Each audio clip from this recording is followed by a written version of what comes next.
Bonjour à tous, je pense que la majeure partie d'entre vous nous connaissent, en tout cas je l'espère. On connaît en tout cas la majeure partie d'entre vous. Ravi d'être là de nouveau au fil des différentes éditions. On vient de voir une présentation très technique qui pour le coup moi me dépasse, donc je suis un très bon utilisateur de mes propres services, je vais vous présenter ça. Le positionnement d'Insight, et c'est ce qu'on va essayer de vous présenter aujourd'hui, c'est la pleine complémentarité dans la chaîne de valeur par rapport à ce que peut proposer une entreprise comme Magis. Donc c'est l'enjeu aussi et je remercie les organisateurs du GS Day de nous permettre ce type de présentation, de vous mettre en avant à la fois la qualité mais surtout la complétude de l'offre de services du secteur privé dans le domaine de la géomatique en Nouvelle-Calédonie. Donc je suis accompagné de Sébastien qui est le référent technique de l'équipe, et pour ma part, donc, je suis le directeur d'exploitation. Pour commencer dans le bien technique, on est resté au format 4 tiers, ne vous étonnez pas, on n'a pas encore tout ce qu'il faut en termes de communication et d'outils internes. À la base, la majeure partie d'entre vous nous ont connus quand on s'est développé à partir d'un contrat de représentant de Airbus Defense and Space dans la région. Donc nous sommes les représentants d'Airbus dans la région du Pacifique Sud, ce qui veut dire qu'on est là pour revendre les produits et services de ce géant international. En parallèle de ça, l'enjeu était aussi de pouvoir se développer, et petit à petit on a internalisé une partie des compétences. Donc j'ai commencé moi avec l'activité pour rappel en revendant des produits d'Airbus, et petit à petit on a commencé à nous internaliser des compétences, on a monté une équipe pour traiter ces données. On est d'ailleurs rapidement devenu Copernicus Relais, donc le premier relais Copernicus de la région Pacifique, du fait simplement d'un constat simple qui est que les produits et services des entités purement privées, c'est bien, ça répond à beaucoup de besoins. Mais en Calédonie, on a aussi beaucoup de besoins, et dans la région, beaucoup de besoins qui peuvent être directement adressés par des données open source. Typiquement, c'est ce à quoi répond le programme Copernicus, donc des données, des images satellites disponibles en open data, et qui permettent de répondre à la majeure partie des besoins quand on parle finalement de gestion durable des territoires et des ressources. Et donc l'enjeu pour nous, c'est de pouvoir adresser une multitude de thématiques grâce à un outil qui est l'imagerie spatiale et qui permet donc non pas d'avoir des niveaux de précision comme on pourrait le trouver quand on fait un levé géomètre ou des levées drones, mais avec une source de données qui est particulièrement complémentaire et qui permet d'adresser des visions à l'échelle d'un territoire. Quand je parle d'un territoire, c'est une commune, une province ou un territoire dans son ensemble comme la Nouvelle-Calédonie. Pour rappel, à nous, l'unité de mesure, elle n'est pas en hectares, elle est en kilomètres carrés. Déjà, ça donne aussi une idée de la façon dont on procède. Et donc, quand je parle d'une multitude de thématiques, l'idée étant que chaque information disponible sur une image nous permet d'adresser quelque chose pour quelqu'un. Le constat, il est simple et très bateau, mais c'est un fait. Et le principe est tel qu'avec l'imagerie satellite, on a des informations qu'on ne voit pas à l'œil nu, donc on est capable d'aller extraire ces informations, et ça c'est ce qu'on s'est mis à faire de plus en plus chez Insight en se spécialisant en télédétection. Donc on travaille sur l'occupation des sols, l'agriculture, le trade code. Je peux vous faire un éventail à la Prévert de tout ce qu'on peut adresser par l'imagerie spatiale. Simplement, je tenais à vous mettre ici en avant les projets sur lesquels on travaille en ce moment. Donc typiquement, on a des sujets sur la mangrove, avec notamment un contrat de type postdoc et un lien avec l'écosystème de recherche, notamment l'IRD de Nouvelle-Calédonie et l'IRD de l'Espace Métropole. Tout ce qui est sur les zones humides, on accompagne la province sud dans l'établissement d'une cartographie à partir d'imagerie spatiale des zones humides. Le sujet des feux, ça fait quelques années maintenant qu'on travaille avec l'Observatoire de l'environnement, donc l'œil, pour détecter automatiquement les surfaces brûlées. Le sujet de l'érosion, les sujets de la sécheresse, je vais les faire un peu plus vite peut-être, les squats, les ressources en eau et la surveillance maritime. Donc ça, c'est autant de sujets pour lesquels on a des projets opérationnels en cours. Et effectivement, il y en a comment dire, typiquement l'occupation des sols, on a eu beaucoup de travaux à un moment, là on a mis en pause, c'était surtout sur le volet ART, donc le volet animation. Et puis petit à petit, au fil des besoins réels des gestionnaires des territoires, on développe, on oriente finalement les développements vers là où il y a le plus de besoins. Ce qu'il faut surtout comprendre, c'est qu'il s'agit là de thématiques ciblées et que la télédétection n'est pas un sujet aussi facilement adressable qu'on le voudrait, parce que tous les sujets, en tout cas la majeure partie des sujets, ont attrait à de la R&D, donc la notion de recherche, On a des profils qu'il n'y a pas beaucoup en Nouvelle-Calédonie de manière générale, on n'a pas un vivier aussi important qu'on peut trouver en métropole. Et donc on a aussi des partenariats phares, et Insight s'est consolidé avec des partenariats à la fois avec l'écosystème de recherche local, mais aussi avec l'écosystème entrepreneurial et de recherche en métropole pour répondre à ces besoins locaux qui sont évidemment très divers. Dans cet aspect-là, on met en avant une des trois principales composantes d'Insight. C'est la composante initiale, on a commencé encore une fois en tant que représentant d'Airbus, on est dans la création de données. Donc on va créer une donnée d'imagerie, on va créer une donnée à partir de cette imagerie. Mais finalement, on se rend compte, et c'est ce qu'a très bien démontré Magis ici, que l'enjeu de tout ça, et on pourra en parler dans des constats qui ont été faits dans des études en cours, l'enjeu d'avoir une donnée, c'est pas simplement de la visualiser. Le vrai enjeu, il est dans la capacité à la valoriser, cette donnée. Et la valoriser, c'est donc de l'exploiter, la croiser avec d'autres données et en sortir des indicateurs dans le cadre d'une gestion durable des territoires et des ressources. Donc, un domaine de spécialisation qu'a pris Insight ces dernières années, c'est aussi finalement l'accompagnement dans la géomatique, plutôt le domaine SIG. Donc, on l'a dit, on a une présentation très technique juste avant du volet Magis. Nous, dans notre quotidien, pas le même corps de métier, mais dans notre quotidien, souvent on a des gens qu'on considère devoir accompagner dans des sujets qui ne sont pas leur domaine de spécialité. Tout le monde n'est pas voué à devenir développeur. Par contre, développeur sous QGIS ou ArcGIS, peu importe. Par contre, la majeure partie des gens qu'on a en face sont des gestionnaires de territoire, et eux, leur vrai métier, c'est l'analyse et la compréhension des données qui ressortent, des indicateurs. Donc il y a un vrai besoin, une nécessité de monter en compétences locales dans la valorisation de toutes ces données à composantes géographiques qu'on peut trouver dans l'écosystème calédonien. Et il y en a énormément.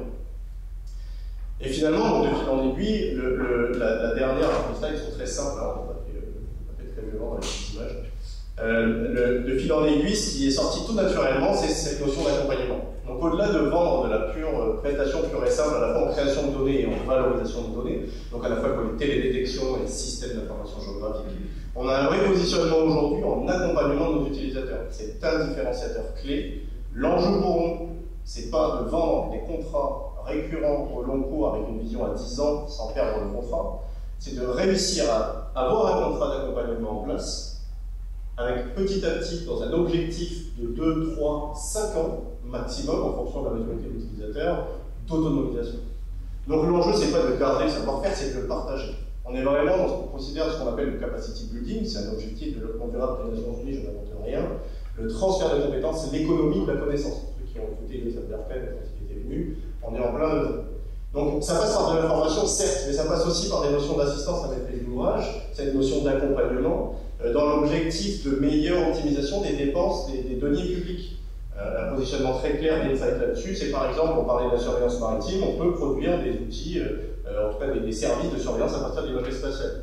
Le positionnement souhaité par Insight a été plutôt de se mettre à côté du gouvernement, du service de la pêche et du parc et de la pêche, en tant que professionnel de la manipulation de la donnée géographique, et avec une réelle capacité à optimiser, à jouer finalement l'intégrateur de solutions, donc de l'assistance à maîtrise d'ouvrage technique, d'un décideur, d'un gestionnaire qui a des vrais besoins opérationnels derrière, mais qui ne peut pas challenger toutes les solutions et leur complémentarité et leur complétude dans un centre de données géographiques.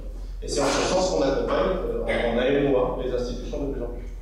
De la même façon, on a de la consultance, de l'audit, des études de faisabilité, etc. Donc l'enjeu, c'est de démocratiser, de base, faire des présentations pour démocratiser, mais surtout d'arriver avec finalement une montée en compétence à la fois des utilisateurs eux-mêmes, tout en ayant une montée en puissance des outils disponibles et opérationnels sur le territoire.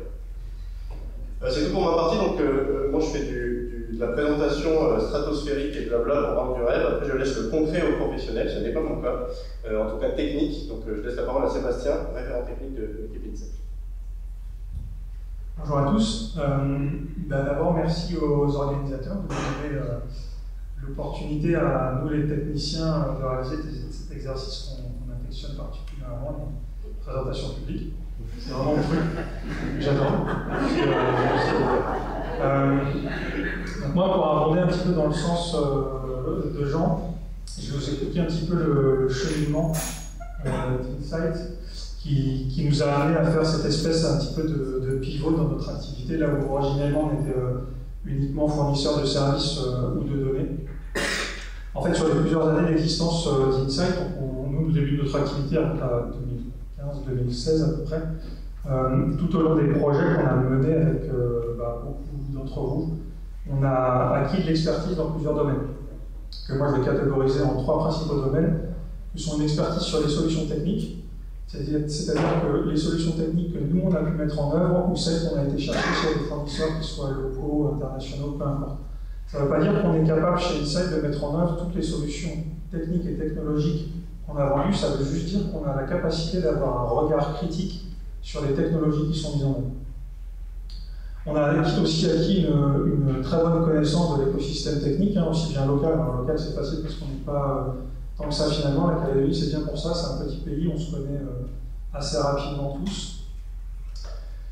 Et également l'écosystème institutionnel. Malgré tout, les institutions, ça représente 80 à 90% de nos clients. Et la compréhension à la fois des moyens et des besoins de cet écosystème-là, il est primordial pour la compréhension des besoins.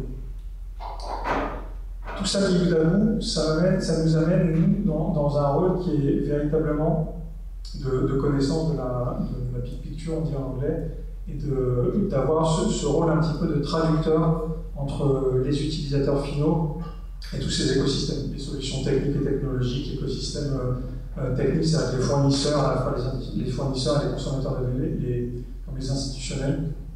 Et alors moi j'aime bien ce petit picto de traduction.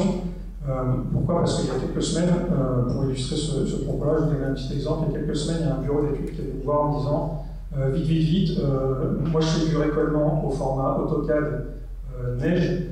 La province me demande de restituer au format SIG dans un format que je ne connais pas. J'ai essayé de discuter avec eux, je ne comprends pas ce qu'ils me racontent. On a beau être quasiment du monde de la donnée géospatiale, par exemple le CAD et le SIG, ils n'utilisent pas les mêmes termes, ils n'ont pas les mêmes philosophies, et parfois il y a des choses qui sont perdues dans la traduction. Donc nous, notre rôle, il a été, au-delà dans l'urgence de répondre aux besoins des livrables, de mettre en place ce processus et de faire un petit peu de médiation entre le privé et l'institutionnel, qui a un cahier des charges, pour assurer la bonne compréhension entre chacun. Ça, c'est un rôle qui nous apparaît vraiment important. Donc encore une fois, pour aller dans le sens de ce rôle de conseil technique, je vais revenir sur un exemple qu'a évoqué Jean déjà, c'est notre travail avec le service du parc naturel de la mer d'Aquarium. Dès le début de notre activité, en 2015, on a commencé avec ce qui était à l'origine les affaires maritimes de Nouvelle-Calédonie, à travailler sur tout un tas de petits projets pilotes qui visaient à tester des solutions techniques et technologiques, comment les mettre en œuvre opérationnellement, avec derrière tout ça un fil conducteur du service du parc qui était, et qui est toujours d'ailleurs, la mise en place d'une stratégie de surveillance. Donc on a fait toutes ces séries de projets pilotes. Ça nous a permis de gagner en expertise technique et combiné avec notre expertise interne en termes d'océanographie, de vie en mer et de surveillance maritime, ça nous a permis de faire migrer notre rôle de provider, de fournisseur de solutions, à celui d'AMOA technique. Alors dans le domaine de l'assurance maritime, le domaine de compétences est extrêmement large. Analyse de signaux AIS, analyse géostatistique, connaissance du fonctionnement de l'électronique de bord d'un navire de commerce standard. Ça va jusqu'à savoir quel est le type de manie qu'on va mettre sur un mouillage si on veut faire du suivi acoustique, par exemple. On ne mettra pas une chaîne parce qu'elle va faire du bruit, on va mettre des cordages en nylon spécifiques pour que le bruit soit limité. Le spectre de compétences est vraiment extrêmement large et très technique, avec des techniques et des technologies qui sont très poussées. Donc il est très important d'avoir un intermédiaire qui est en mesure de faire la traduction entre ce qu'un fournisseur va vous donner, une plaquette commerciale qu'il va vous donner, et vous dire ça c'est la solution qu'il faut, et je vais te la vendre, c'est bon. Et être en mesure d'avoir un esprit critique sur les biais de ces technologies, parce que vous passerez à toutes les technologies qu'on met en œuvre, aussi poussées qu'elles soient, elles ont toutes des biais. Moi j'ai tendance à croire qu'il n'y a pas de bonnes ou de mauvaises technologies, elles sont toutes bonnes à partir du moment où vous en connaissez des biais. Et ça c'est très important. Donc ça c'est ce qu'on a fait depuis 2015, et donc on en est au niveau de ce projet-là, c'est bien lancé, les premières briques ont déjà été posées. Et c'est le fruit d'une réelle coopération entre véritablement nous, Insight, et les institutionnels, le service du parc pour aujourd'hui. Et ça, c'est important, en fait, sans cette coopération, cette co-construction-là, en fait, cette capacité de traduction entre les fournisseurs et les expressions des besoins des utilisateurs finaux, elle ne fonctionnera pas. Et c'est quelque chose qui se construit sur le long cours. Et très importante pour nous chez Insight.